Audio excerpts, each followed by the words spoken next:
ਜੀ ਜਨਾਬ, ਮੈਂ ਅੱਗੇ 2 ਬੰਦੇ ਇਹਨਾਂ ਨੂੰ ਫੜ ਕੇ ਦਿੱਤੇ ਨੇ, ਉਹਨਾਂ ਦੋ ਤੇ ਇਹਨਾਂ ਨੇ ਪਰਚੇ ਦਿੱਤੇ ਨੇ। ਪੁਲਿਸ ਨੇ ਦੋ ਜਿਹੜੇ ਪਹਿਲੇ ਬੰਦੇ ਫੜ ਕੇ ਤੁਸੀਂ ਦਿੱਤੇ ਉਹਦੇ ਤੇ ਪੁਲਿਸ ਨੇ ਪਰਚਾ ਦੇ ਦਿੱਤਾ। ਜੀ ਉਹਨਾਂ ਦੋਵਾਂ ਦੇ ਪਰਚੇ ਦਿੱਤੇ ਨੇ ਇਹਨਾਂ ਨੇ, 9C ਦੇ ਪਰਚੇ ਉਹਨਾਂ ਦੇ ਦਿੱਤੇ ਨੇ।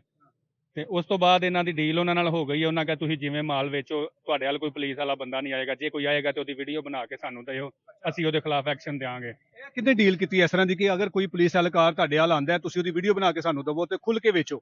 ਜੀ ਇਹ ਸੇਠ ਇਮਰਾਨ ਦੀ ਗੱਲ, SHO ਸਾਹਿਬ ਦਾ ਗਨਮੈਨ ਨਿਆਜ਼ੀ ਸਾਹਿਬ ਦਾ। ਇਹ ਵੀ ਸਰਕਾਰੀ ਮੁਲਾਜ਼ਮ ਹੈ? ਜੀ ਸਰਕਾਰੀ ਮੁਲਾਜ਼ਮ ਹੈ। ਉਹਨੇ ਉਹਨਾਂ ਮਨਸ਼ਿਆਤ ਫਰੋਸ਼ਾਂ ਨੂੰ ਖੁੱਲੀ ਆਜ਼ਾਦੀ ਦੇ ਦਿੱਤੀ?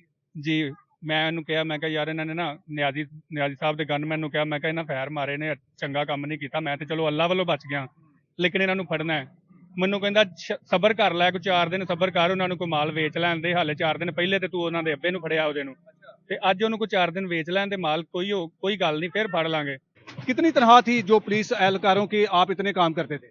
जनाब कोई तनख्वाह नहीं, 1000 रुपया डेली का मैनू देंदे सन। 1000 रुपए पिछे तुसी अपनी जान कुर्बान करने ਲਈ ਤਿਆਰ ਸੀ? जनाब मैनू पैसे की कोई जरूरत नहीं सी, मेरा अपना कारोबार है, तुहाडे सामने मैं वेलना चलाने आ, मैनू इधरों अल्लाह रोजी देंदा है, मेरी अपनी जमीन 1 किला पैली है, उन्हें फसल घर का दाना पानी चलता है।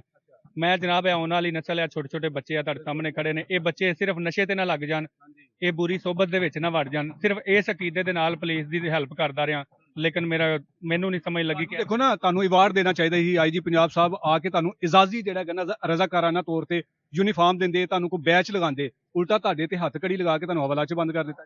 जनाब जो पैसे लै लैन जुर्म करने वाले को पैसे लै लैन, तो फिर मेरे वर्गे मजलूम बंदियां ते हत्थ कड़ियां लगनियां ने।